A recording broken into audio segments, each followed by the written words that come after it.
The outcome of war was long known to me and maybe even to him, but he chose to die honorably for his beliefs rather than bow and surrender.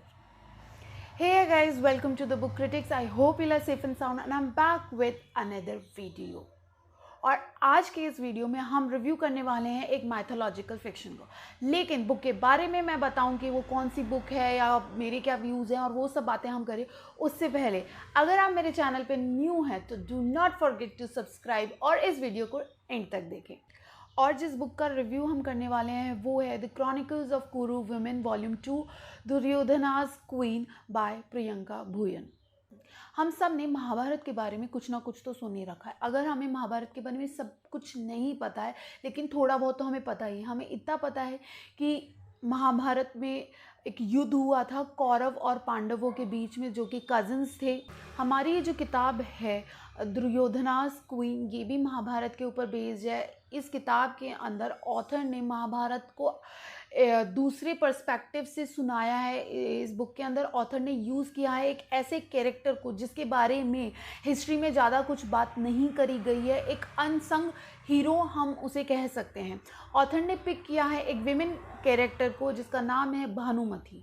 Bhanumati Kalinga की princess है और वो limelight में आती हैं जब उनके ही स्वयंवर में उनको किडनैप कर लेते हैं कुरु प्रिंस दुर्योधना अपने दोस्त कर्ण की मदद से। भानुमति को किडनैप करके दुर्योधन और कर्ण उनको लेकर आते हैं हस्तिनापुर में। वहाँ पे दुर्योधन उनको बोलते हैं कि वो उनसे सच्चा प्यार करते हैं और वो उनसे शादी करना चाहते हैं। भानुमति इस बात को एक्सेप्ट नहीं करती है। वो मना कर देती है दुर्योधन से कि वो उनसे कभी शादी नहीं करेंगे क्योंकि दुर्योधन एक अच्छे इंसान नहीं है। उनकी पूरे ही भारत के अंदर एक अच्छी छवि नहीं है। लेकिन दुर्योधन का प्यार देके और दुर्योधन जो कसम खाते हैं कि वो भानुमति के अलावा कभी अपनी ज़िंदगी में किसी और स्त्री से शादी नहीं करेंगे, ये सब चीज़ें भानुमति को बदलती हैं। उनका जो पर्सपेक्टिव होता है दुर्योधन को लेके वो कहीं ना कहीं चेंज होता है। कहानी आगे बढ़ती है, दोनों की शादी हो जाती है और दोनों हंसी खुशी हस्तिनापुर में रह रहे होते हैं। भानुमति दुर्योधन की कई बुराइयों को थोड़ा बहुत इग्नोर करती है लेकिन वो अंदर ही अंदर जानती है कि दुर्योधन बुरे इंसान नहीं है। ये सब कुछ सही चल रहा होता है उनकी ज़िंदगी में। लेकिन फिर एंट्री होती है पांडवों की।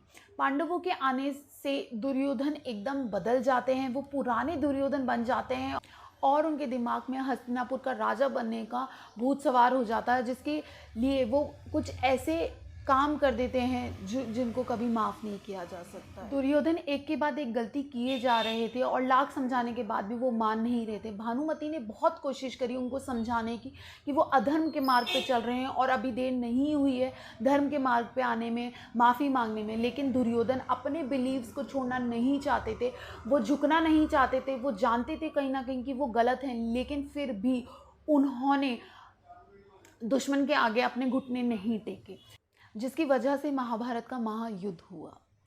ऑथर ने अपनी इस किताब में महाभारत में जो भी इम्पोर्टेंट इवेंट्स हुए थे वो सब अपनी बुक के अंदर बहुत अच्छे से डिस्क्राइब करे हैं। भानुमति के कैरेक्टर को लाइमलाइट में रखकर ऑथर ने दुर्योधन की पूरी लाइफ हिस्ट्री बताई है। उन्होंने बताया है कि दुर्योधन गलत थे या नहीं थे। दुर्योधन जो भी किया वो खुद से ना करके बल्कि अपने मामा शकुनी के कहने में किया। ऑथर ने बहुत अच्छे से इस बुक में दिखाया है कि कैसे ये वो शकुनी थे जो कि कुरु क्लैन से बदला लेना चाहते थे अपने परिवार की मृत्यु का और अपनी बहन की हुई शादी एक अंधे राजकुमार से। इन सब चीज़ों का बदला लेने के लिए शकुनी ने बहुत बड़ा षड्यंत्र रचा और इसका भागीदार उन्होंने बनाया अपने ही भांजे दुर्योधन को। बुक की जो लैंग्वेज है वो बहुत इजी है as compare to other mythological fiction जहाँ पे हैवी वर्ड्स यूज़ किए जाते हैं, जिसकी वजह से कई बार बुक को पढ़ना और उसमें जो लिखा है, जो लेसन्स हैं, उनको समझना थोड़ा डिफ़िकल्ट हो जाता है। और इस वजह से उन बुक्स को कई बार रीडर्स DNF कर देते हैं, यानी कि उनको आधा ही पढ़ के छोड़ देते हैं। लेकिन हम बात करें अगर दुर्योधनास क्वीन की तो इसके अंदर ऐसा कुछ भी नहीं है। लैंग्वेज जैसा कि मैंने बताया बहुत ईजी है, जिसकी वजह से आप इस बुक को बिल्कुल एंड तक पढ़ेंगे और जो भी ऑथर इस बुक के थ्रू कन्वे करना चाहती थी वो सब आप समझ पाएंगे बहुत आसानी से। प्रियंका ने अपनी बुक में एक ऐसे कैरेक्टर को पिक किया जिसके बारे में हिस्ट्री में ज़्यादा बातें नहीं करी गई हैं। भानुमति खुद एक स्ट्रॉन्ग वुमेन थी, लेकिन आपको उनके बारे में पढ़ने को ज़्यादा कुछ नहीं मिलेगा।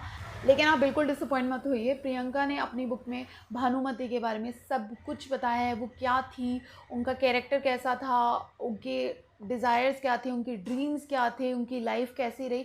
प्रियंका ने बहुत अच्छे से भानुमति के कैरेक्टर के बारे में अपनी बुक में बताया है। उन्होंने भानुमति के पॉइंट ऑफ व्यू से दुर्योधन की स्टोरी सुनाने की जगह महाभारत की स्टोरी सुनाई है। उन्होंने बताया कि भानुमति पे क्या बीती थी पूरी महाभारत में। उन्होंने भानुमति पे इम्पोर्टेंस दी है बजाय उनके हस्बैंड दुर्योधन पे इम्पोर्टेंस देने के। और इसी वजह से मुझे ये बुक बहुत अच्छी लगी, क्योंकि कई बार कई बुक्स में मैंने ऐसे देखा है कि विमेन कैरेक्टर्स को तो पिक किया जाता है स्टोरी बताने के लिए, लेकिन एट दी एंड स्टोरी जो है वो सुनाई जाती है मेल कैरेक्टर्स की। ऑल्दो ऑथर ने इस बुक पे जहाँ पे जितनी इंपॉर्टेंस देनी चाहिए वहाँ पे उतनी ही दी, लेकिन कहीं ना कहीं मुझे फील होता है कि कुछ इवेंट्स ऑथर ने अच्छे से डिस्क्राइब नहीं करे, कुछ कैरेक्टर्स ऑथर ने बस ऐसे ही फेंक दिए। अगर किसी को महाभारत के बारे में ज़्यादा कुछ नहीं पता है, सब कुछ नहीं पता है, तो उनके लिए ये बुक थोड़ी डिफ़िकल्ट हो सकती है।